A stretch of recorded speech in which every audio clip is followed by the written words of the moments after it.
much for coming back and watching another one of my videos. My name is Khandy. This morning we have a special video with a special guest, my friend, my business partner, Marquita.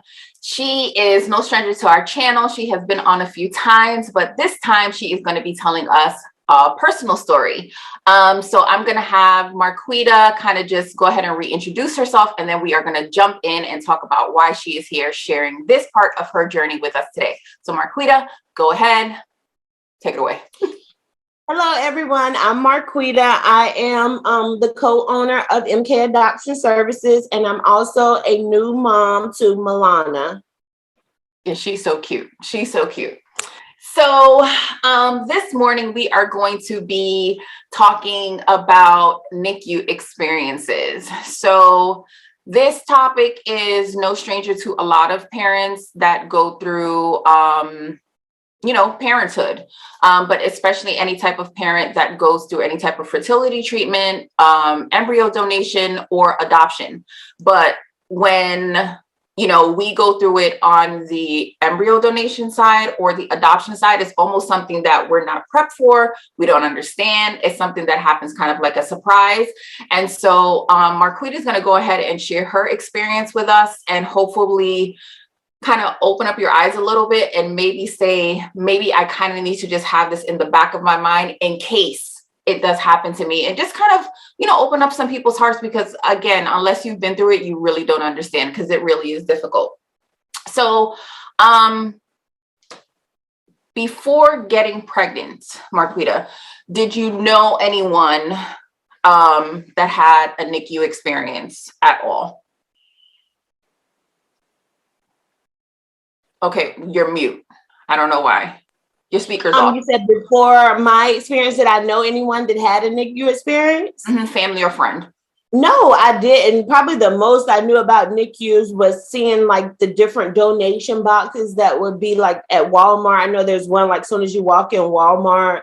Mm-hmm. Other than that, I don't know any personal experiences with NICUs or something I might have seen on social media.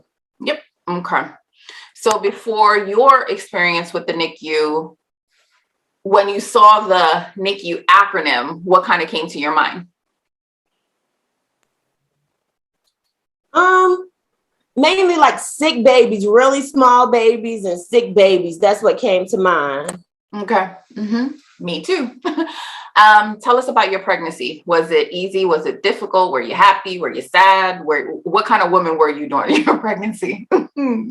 Well, I think my pregnancy, I wouldn't say it was very hard. It wasn't easy either. I felt like I had to eat a lot more, which is something I don't enjoy doing. I like eating, but like it felt like I was eating to like make myself feel well because I was so nauseous and different things like that. So that forced me to eat more. I don't think I was drinking enough water, but I was getting up every day doing everything I thought I could to have the best pregnancy possible. I was one of them. If I thought something was wrong, I would call my doctor because I didn't know whether to think something might be wrong or not be wrong. And they, and then some things I didn't understand about pregnancy, like they were saying, like if you didn't feel a certain amount of kicks to call your doctor, but I tried to chill on that because like it was I had to learn my baby. It was certain times of the day when she moved more. So like when I was at work during the day, I didn't really feel her, but in the evening when it was time to go to bed, I would feel her a lot more. So I don't think it was the hardest thing I've ever done, but it wasn't the easiest thing, and it's not anything I'm planning to do again. And this was not a part of the questions, in the groups that you're in with like Embryo, anything, did any of the women ever speak about delivering early or a NICU experience or anything like that? Or was it pretty much just the pre-transfer and the pregnancy part? For the most part, it's not that many groups that I'm in that's about embryo, maybe like 2 or 3, but here and there people talked about it, but people didn't talk about early deliveries. And honestly, for the most part, most of the women I see in those groups are in the preparation phase or preparing or just transferred phase. It's not a lot of women that I see in there that have given birth. Now, has it happened? Yes. And embryo is new to some people, but that makes me think about something. When I say I don't see a lot that giving birth, sometimes I think we stay in those groups to get the help that we need. And then when we get what we want, we leave. But we have to remember that it's always somebody that's going to be in that group that was in our shoes when we were asking, how is this doctor's appointment going to be? What is going to happen with the transfer? Like, you don't have to, because I know new mom things are crazy. So you don't have to be in the group 24/7 or anything like that. But I do think we should be mindful that it's somebody that's trying to do the same thing we did. So when we get what we prayed for, we could at least, be a shoulder for somebody else. If it's just one time a week answering a question, because sometimes Google and the internet will make you think that things are a lot harder than they are. 100% right. So how many weeks were you when you delivered? Almost 35 weeks. So right there, 35 weeks. Okay, almost 35. And did you deliver early due to any specific complication? Well, honestly, the night I went to bed, I felt different. Like that day when I drove home from work, I don't know how I drove home because I commute to work. And I felt different that evening. And I kept saying, I feel like you told me the baby was coming out of you. Yeah, it was coming out of me. And so I went to bed as usual, like, miserable to bed, like just however I could sleep. And so I got up to go to the bathroom. But when I got up to go to the bathroom, everything felt wet around me. And so Tobias was still up. And so I just called him on the phone instead of like yelling or anything because I didn't know what to do. And I was like, baby, come check me. Because in the beginning of my pregnancy, I had some bleeding. So I said either my water has broken or I'm bleeding really bad.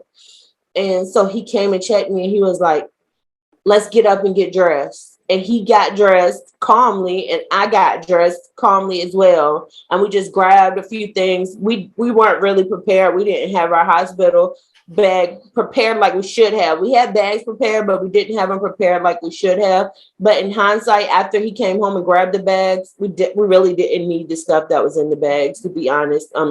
Only thing I should have taken to the hospital was a change of clothes and underclothes and some shoes. Other than that, all the stuff that people tell you to take, I didn't use any of it. The hospital gave me provided everything. So when we got there, they checked me and ouch, that hurts. But anyway, they checked me and they basically said like Milana had to come after they spoke with my doctor. My water had broken or whatever.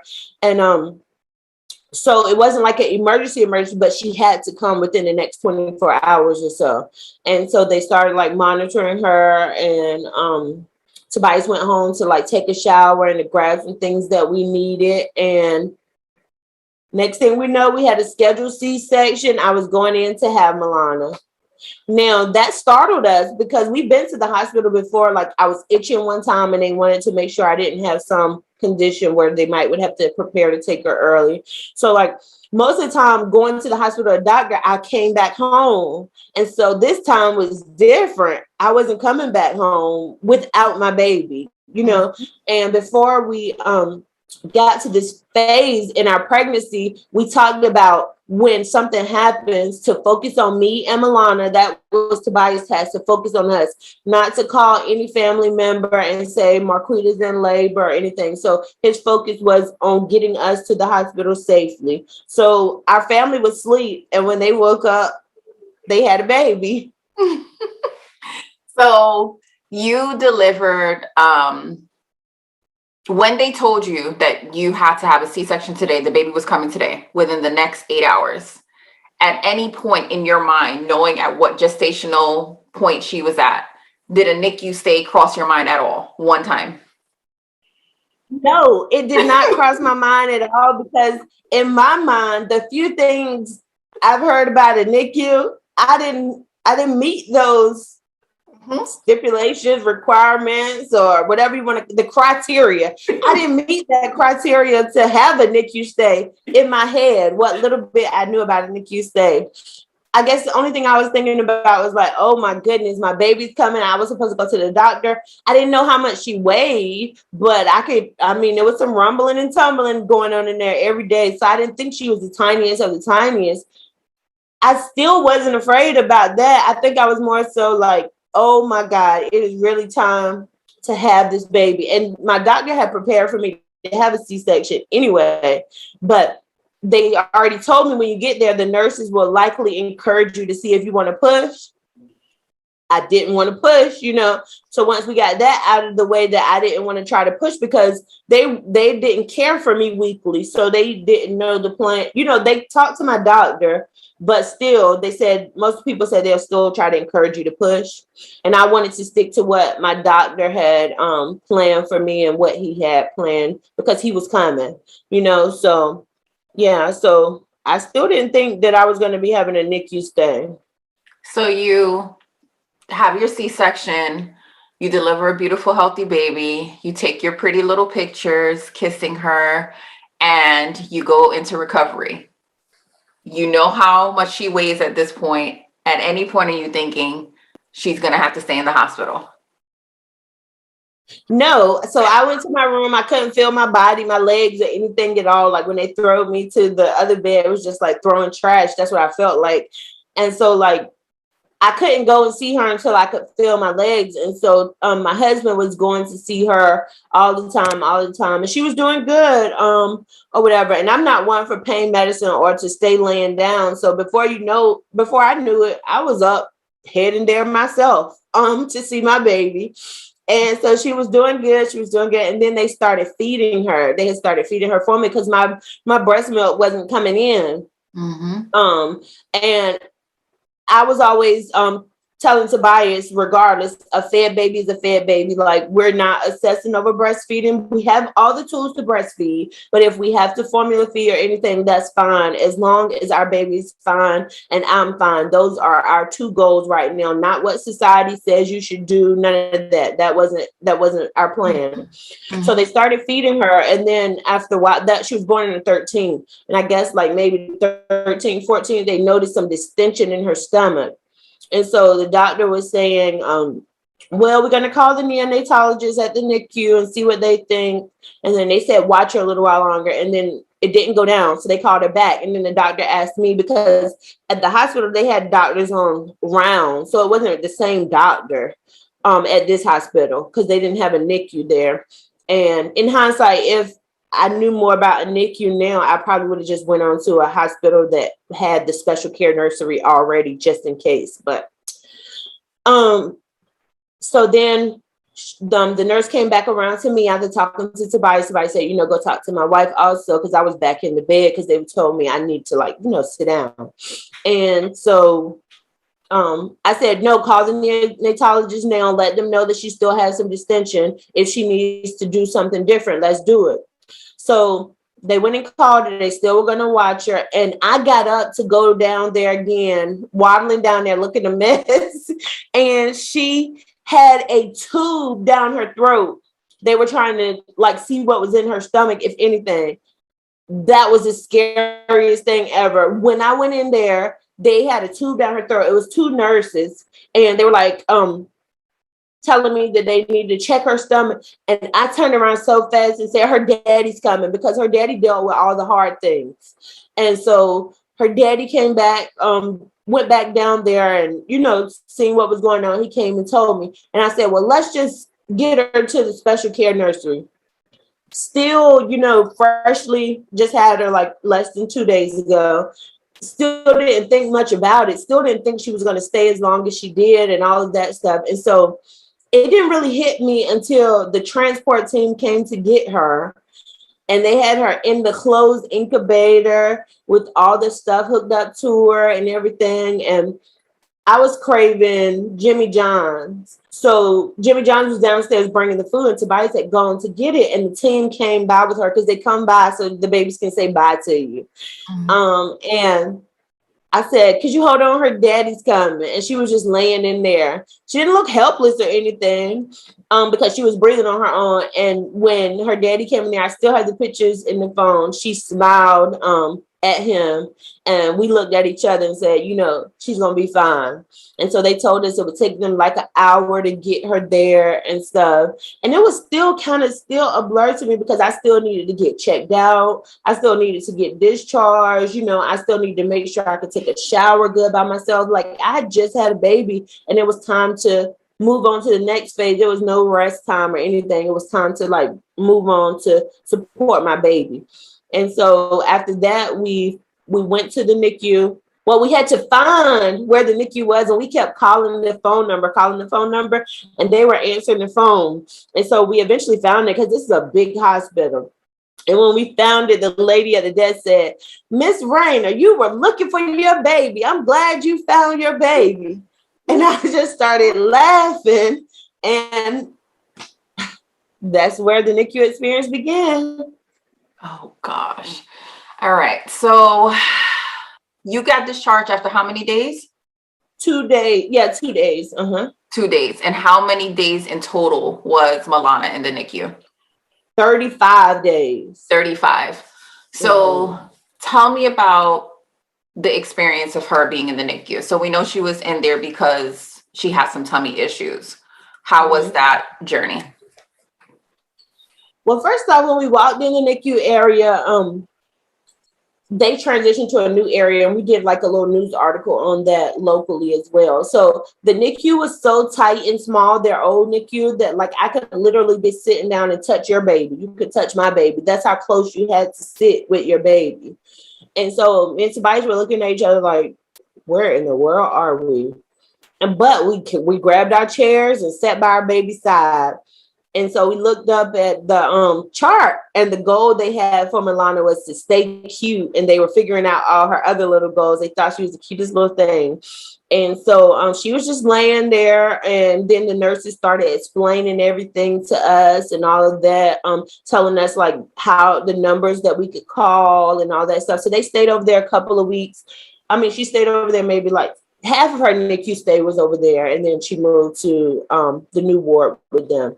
And so they were telling us how like the nurses transition shifts and how their feeding would be. She wasn't going to be feeding right then, but how the feeding schedule would be, because that would tell you when to call and when not to call to speak to the nurse and all of that. So it was just like a repeated cycle of going back and forth to that area. You had to come in, wash your hands, you know, show your ID and all that stuff. So we were just going back and forth. But I was still fresh out of having Milana. So it's kind of like we would have to find me a wheelchair once we got there because there was a lot of walking and all of that stuff. So we did that for a couple of days or whatever. But we still weren't knowledgeable about like what we should really have been doing to get our baby the best care possible, because we hadn't experienced this before. Our friends hadn't experienced this before, and we just didn't know what we should have been doing. So we were just going to see her, you know, asking about her updates, and just basically being by her side. And so it took a little while for us to realize, like, ultimately what we could have been doing. Not that we were doing wrong, but what we could have really been doing as new parents to make the best of this NICU stay. So we started to do some things just to make the best of it and to learn more as new parents. What was the hardest part? I think the hardest part was seeing Milana have to like go through so many different procedures to try to figure out what was wrong with her stomach. Like, and then when she started taking food, like for her to have to come off the food to have different procedures done. Also for her to have to get the IVs and stuff, that only made her stronger. That's a tough little cookie now. Just seeing her have to get the IVs or sometimes have to get the tube down her throat. She never was on any type of ventilator or breathing machines or anything, but just seeing the different things they had to do for her tummy, and then seeing her struggle to poop. Another thing that was hard for us was just every day going there, not knowing when or if she was coming home, or ultimately knowing she wasn't coming that next day because maybe they had to do a procedure that took a couple days, or maybe she needed a biopsy and GI wasn't available till tomorrow or that night. So those were really hard, just like not knowing when she was coming home, but in the back of your mind, knowing that she was getting the best care possible. She was there with the people that could resuscitate her if she needed it. She was there connected to a machine, and they always knew whether she was breathing or not breathing, versus now every second I'm looking at her chest. Like she was at the best place she could have possibly been, now that we think about it. Mm-hmm. So you said it earlier about what you thought about NICUs, like this little small baby and things like that. So what do you think the biggest misconception of the NICU is that you had now that you've actually been in it that other people may have? I think that babies have to be gravely sick to go there. Like if somebody says their baby has a NICU stay, people feel like, oh, they were like one step from passing away. And there are other conditions and reasons why babies have to go to the NICU. They might be early, because Milana was early, but she was 5 pounds, 12 ounces. If she would have stayed in there the whole time, oh my goodness, she would have been really big, so she didn't meet what some people think. Even people that I talk to, I'm not speaking for them, but what people think would, require a NICU stay. Because people are, oh, my baby was 5 pounds, 4 ounces, and she went on home, So when I say she was almost 6 pounds and went to the NICU, that doesn't really meet what people think of a NICU stay. And honestly, it doesn't meet what I thought of a NICU stay either. But after getting there, I did see the different types of situations of what I thought a NICU stay was, babies that were only grams big, babies that couldn't have any stimulation, babies that had to have caffeine, babies that couldn't see the light, all of that different stuff, babies that were going to be there for a long time because they were born 28 and 26 weeks and all those different types of things. I did see those there, and those things were traumatizing as well, because their rooms were so close. And then when they moved to the pods, they shared rooms still with a couple of babies, but you had your own space and your own recliner. It was more so like a hospital setting. You had more space then, but having babies in the room that might be having events, so their machines were going off, that was triggering to me, because I was scared for them. I wanted to get up and go do something for them. And, and that was somebody else's baby and everything. So yeah, so that made me really, learn a lot about NICU stays and think differently about them as well. When you were in the NICU, did you see a lot of parents there? Because I know like you were on maternity leave. Like, did you see a lot of parents there doing kangaroo care with their babies?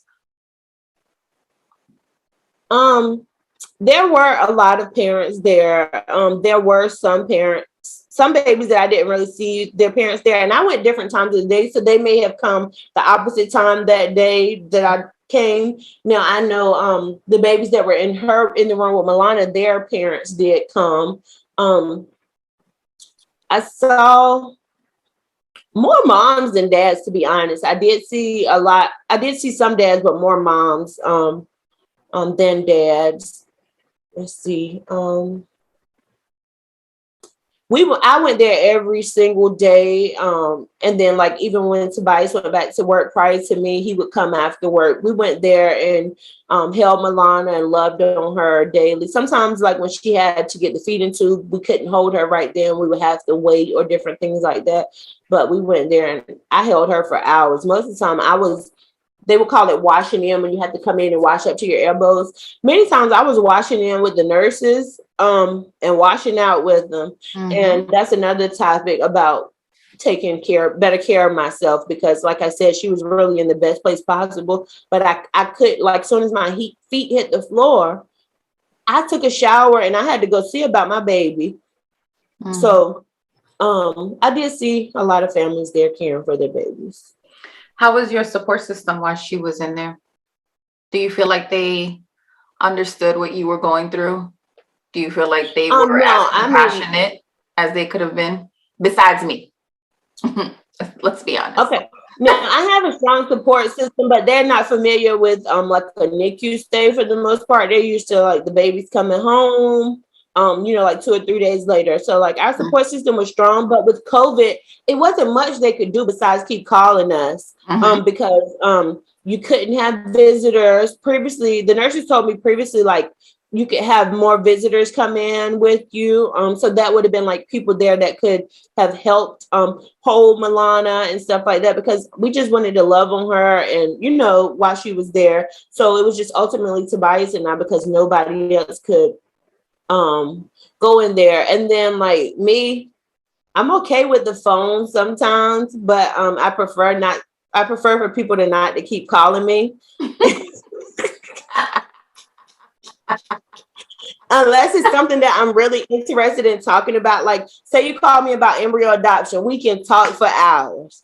But if you keep calling me, asking me like when the baby's coming home or something like that, that's something that I don't want to keep answering, because like, honestly, if I knew when she was coming home, I would have did everything possible for her not to go there if I knew when she was coming home. So I got tired of answering that question 24/7. So, but other than that, like, yeah, my support system were good. They started to get a little sad each day when they thought she was coming home, and then they couldn't really see her. Like, I would video chat them, and like my brother would ask, like, well, what's that in her nose and stuff like that, because I didn't always talk about like everything specifically that she was doing that day. I didn't feel that it was necessary. So like them not really knowing sometimes kind of worried them. So I have Twice now, we had the best support system possible. I just wish some of them would have stopped asking me when she was coming home.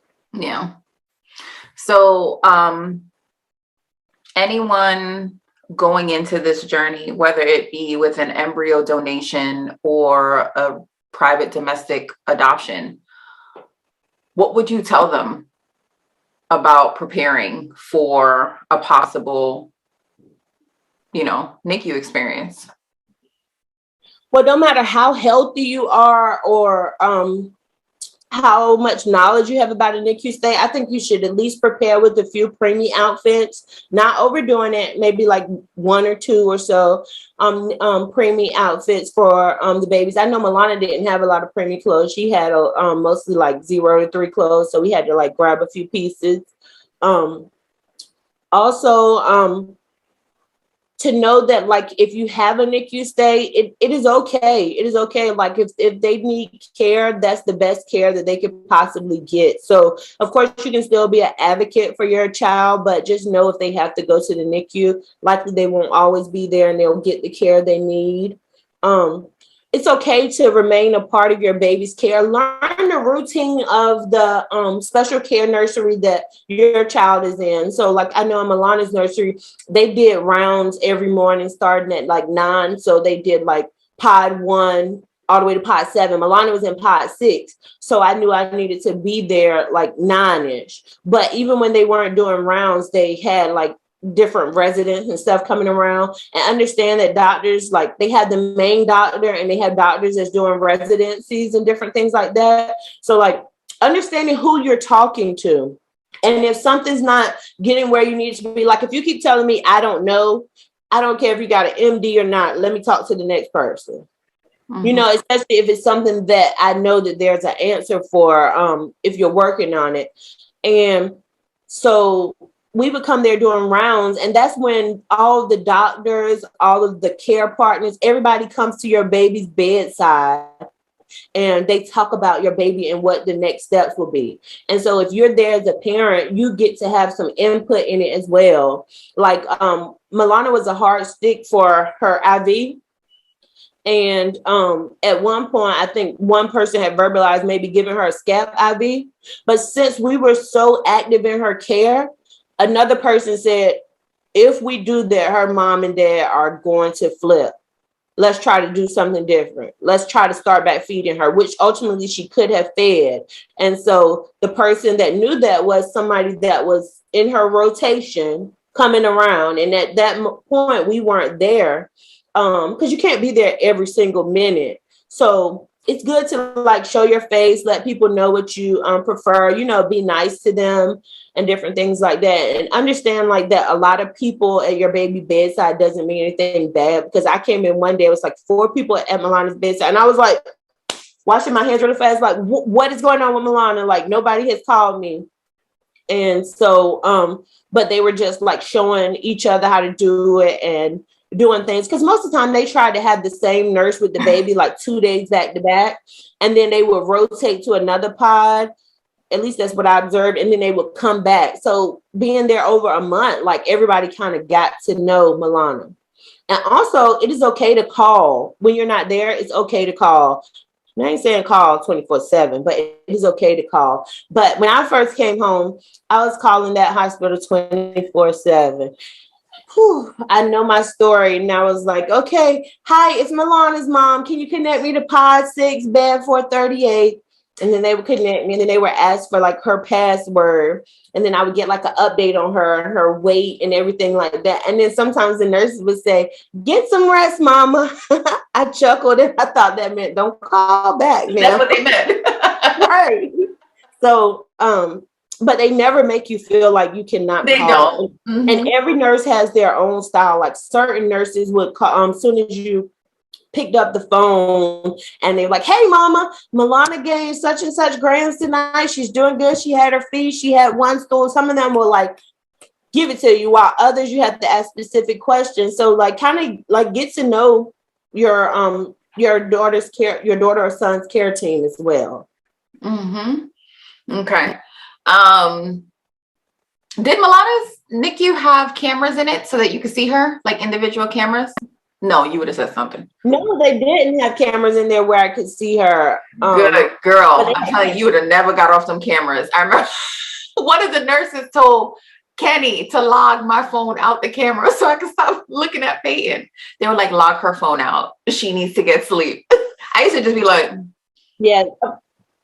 What's she doing? Of course, they had like cameras throughout that they could look at, but not that parents could look at. Now, it did snow one day while Milana was in the NICU, and I was having a hard time like not seeing her, but I knew we needed to be around as her parents, so we didn't need to get out there in the snow. And so they did have like an iPad and FaceTime for me to see Milana. I'll tell you, they make it so convenient. In the 52 days Peyton was in the NICU, I missed one day, but Kenny went. And I had horrible cramps. And when I woke up from my nap and I logged on, there was a note in her isolate, like right next to her head. And it said, I love you. I miss you, mommy. The nurse wrote it. And I was like, that's why you shouldn't log on the cameras. You see what I'm saying? I was stressed out. I was like, see, she wants me there. Right. She wants me there. Right. Horrible. So a family that's sitting down in the NICU right now watching this, what advice would you give them? Stay strong and just continue to be a part of your baby's care, and just know that like even in the times of COVID and you can't have your support system there, or people that you know would like just hop up and come to the NICU to support you, just know that like you and your partner made it there, or if you're by yourself as a single person, you made it this far. This is just a quick lesson. Use it as a learning opportunity. Tobias and I learned how to feed. We learned burping techniques. We learned so much about our baby while we were there. So if you're there, make the best of it. Like, don't stress yourself out. I think for the beginning, I cried every day leaving Milana, especially like if she had a tube and like for feeding or something like that. And ultimately I would have to put her down and just leave.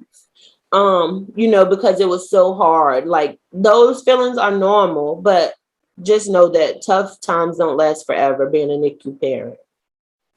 100%. 100%. How has this experience, you know what, before I ask you that, to say what you just said, you were a first-time mom with this, and you say you learned so much. I was a first-time mom with my NICU experience. Before the NICU, I'd never changed a diaper. So before the NICU, and we say it all the time, I learned a routine that I still use to this day because of the NICU. So it's like, literally watch what these nurses are doing. Take your time to take in everything that they're teaching you, because you can learn so much from these men and women if you have any male nurses that are in there. But I'm telling you, if you look at what they're doing, you can learn so much invaluable information from them. I'm telling you, they're great. They're great. They're great. Some of them are better than others, but for the most part, those nurses are amazing. Yeah, they all have good qualities. So how has this experience changed you as a person, a professional, and a mother? As a person, it's just taught me to expect the unexpected, and just just live every day and know that what's meant to be will be. Mm-hmm.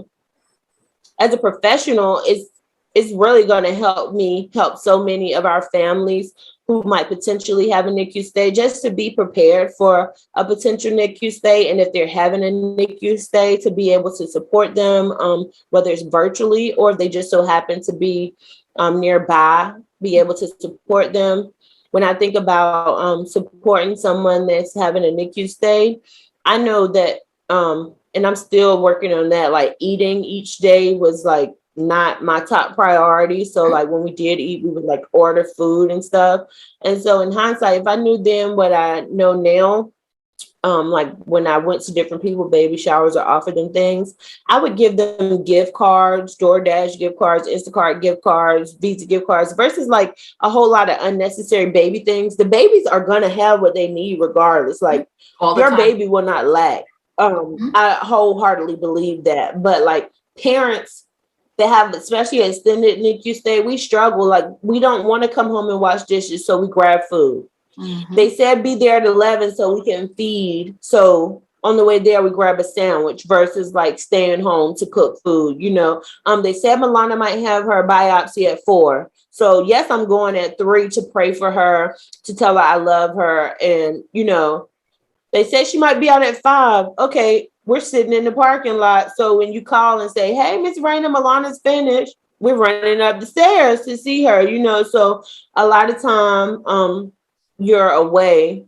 And it taught me to like stay off Google some, because Google will have you thinking some crazy stuff. I always knew that, but like, you don't have to Google every single thing. Like the doctors are right there and the nurses, and they will help you with anything you need. I guess it's just taught me, and it's also taught me like to prioritize differently. Becoming a mom has taught me really to prioritize differently. I have to say that again. Milana comes first before anything. And I used to say that all the time when I was pregnant. Like my focus was Milana. When I got up in the morning, my focus was what I could do that day to make sure Milana stayed healthy. Whether it was eat when I didn't want to eat, whether it was like take a little walk, whether it was sit down, whether it was to realize that whatever was happening wasn't my issue, or to tell somebody like to go ahead because, I'm trying to chill, keep my blood pressure and everything down. I didn't realize how much that would carry on once I had Milana. When I say everything I do is about Milana, if Milana is not a priority in it, then I'm willing to sacrifice everything for my Milana. If that means that I can't go somewhere that day, that means I can't do something. As long as my Milana is fine, Mama's going to be fine. Yes, I have to take care of myself too, and I'm still working on that balance, but Milana can't do anything for herself. So Mama and Daddy are going to make sure she's good. And if we need support, we have the support we need to still make sure Milana is going to be fine. You're such a good mommy. Thank you. She's a great mommy, you guys. Like such a good mommy. But we knew she was going to be that before Milana even was in that tummy, before we knew Milana was Milana or Lil Tobias. We didn't know, but we knew she was going to be a good mommy because that's all she wanted. So we knew. What does embryo donation mean to you? The best gift in the world. It's just something that so many people are like learning about now, but it's the best gift ever. I can remember last year this time, Tobias and I were going to doctor's appointments, and I had a procedure done.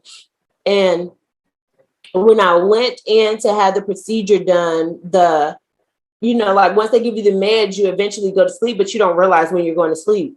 And so once the procedure was done, my doctor came by. So they told me and said, hey, you did a good job. We did what we needed to do. And I was just, and they said, and the nurses said, do you remember what you said? I said, no. And they were like, you said, okay, that's fine. I just want to be a mommy. And like every time I went in to do something, that's what I told myself, like Tobias and I just want to be parents. I just want to be a mommy. Like I can do this. I can do this. Whatever we had to do, we always said like we could do it. So it just means the world to me. It's just giving families so many opportunities to grow their families. That may not have been able to otherwise. I haven't always been like being pregnant hasn't been a top priority for me, but always being a mom has been a top priority for me.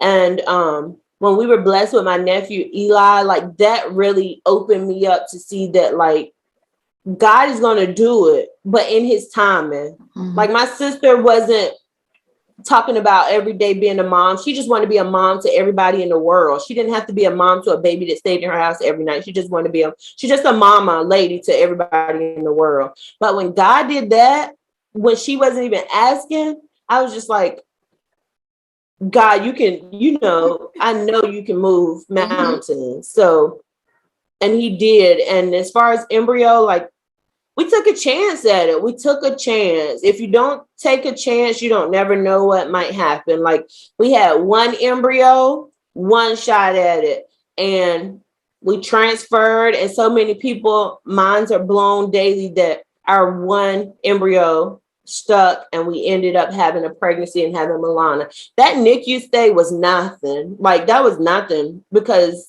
the whole journey I had to take shots. Tobias had to learn how to give me shots. I had to give myself shots. I had to take all these different medications that have so many side effects where you might have a stroke or anything like that. So I made it through that. I knew my baby girl could just make it home from some GI issues. People have GI issues all the time. Like I'm sure your stomach hurt within the last week or so. So my stomach hurting right now. Right. That's what I'm saying. So I knew that that was nothing. I knew she could handle that.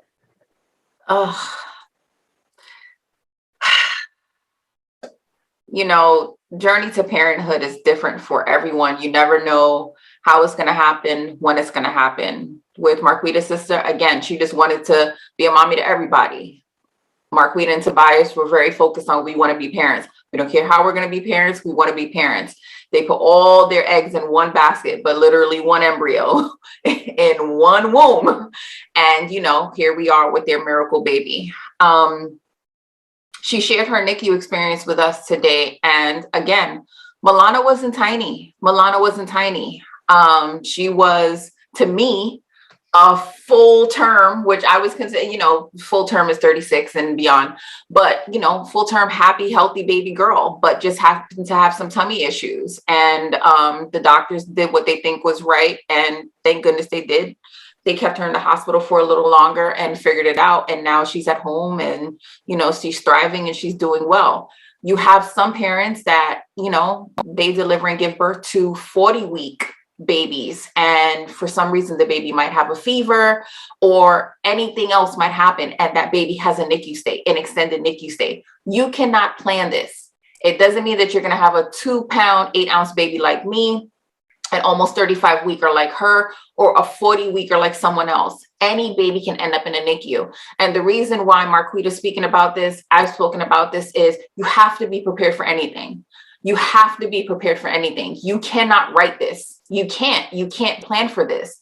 So when she says, and what she left out about, her not buying baby gifts and maybe giving a gift card, is she was also paying tolls every day to get to her daughter in the NICU. She was buying gas every day to get to her daughter in the NICU. She never took one day at home to recover from her CSection. These were all things that went into her journey. So many people just don't, it's like, it just goes over your head because you get into this mode as to, I have to be there. Even though she said it a million times, she's around the best care, the best doctors, the people that have her best intentions at heart.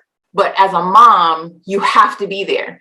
I didn't have to be in another city for almost 3 months in that NICU for 12 hours, but you feel like you have to be there. Looking back at it in hindsight, do I wish I would have stayed home and probably slept in a few days? Yes.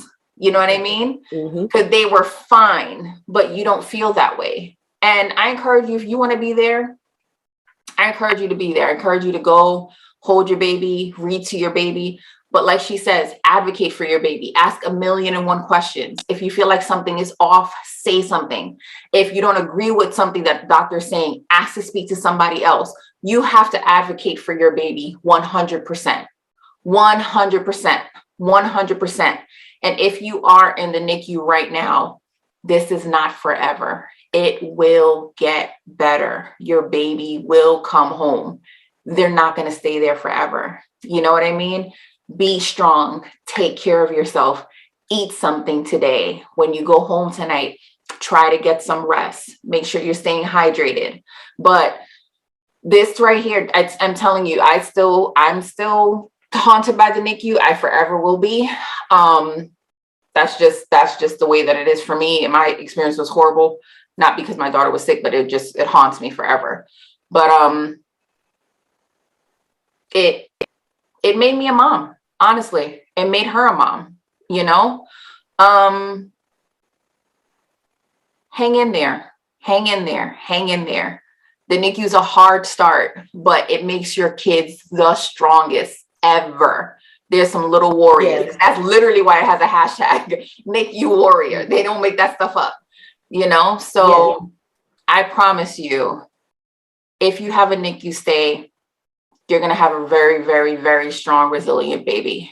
All right. So thank you so much for coming back and watching another one of my videos. If this is your first time watching, yeah, go ahead. I want to share one other thing. Mm-hmm. I know a lot of people have questions about embryo adoption and donation. If you're not aware, Khandy and I are the owners of MK Adoption Services. So we would love to talk with you more about embryo adoption and donation. It does not look the same for everyone. I would like to say Khandy and I were supporting families prior to us putting a name on it, MK Adoption Services. So it's not all about it being a business. It's about us helping other families create their own rainbow. Just recently, I saw a mom, an African-American mom who wanted to get her embryos to her family. I was able to share some families with her and share with the families about her having the embryos, and they connected, and one of the families has already received some of the embryos. Did we receive anything financially for that? No, but our ultimate goal is to help families create rainbows. And as we go into phase 2, God is going to do the impossible for our business. As a matter of fact, he's already done the impossible for both of us just because of how we love and support other families. So if you just need a shoulder, a listening ear as you take that progesterone shot, that may not be the shot you're doing. I'm just saying that because that was the shot I took. If you just need someone to talk to the morning before you go in to have your transfer, we have an embryo package. We have vent sessions. We are here to support you. Check us out at mkadoptionservices.com, and we will get back to you. We are transitioning to phase 2, so we'll be doing great things. But if embryo adoption is a part of your journey, don't do it because the next person did it. No. Do it if you are led to do it. And if God says that is your journey to grow your family, don't think because it worked for Marquita and Tobias that it's going to work for everyone else. That may not be what God called you to do. Mm-hmm. But if it is, we're here to support you. If he calls you to adopt domestically, we're here to support you. Whatever God has called you to do, we're here to support you with MK Adoption Services. 100%. Beautifully said. Beautifully said. Like she says, if embryo donation, embryo adoption is for you, we are here to support you 100%. If you are here to do private domestic adoption, we are here to support you 100%. Do not take on someone else's journey and make it your own. This has to be your own path, 100%. But we have a passion for this, and we are so excited because we are moving into phase 2 shortly. Big announcements coming soon, but we done verged off of the NICU. So let's get back on track. But yes, If this is your first time watching one of my videos, thank you so much. If you are sitting in the NICU watching one of my videos, thank you. Hang in there, stay strong. Please go ahead and push that subscribe button if you are not already subscribed. Turn on your notifications so you know when I release new videos every other Thursday. Please push that like button and share, and I will see you again soon. Thank you, Marquita, for coming on and sharing your journey with us, and we will see you shortly. Take care. Bye-bye. Bye.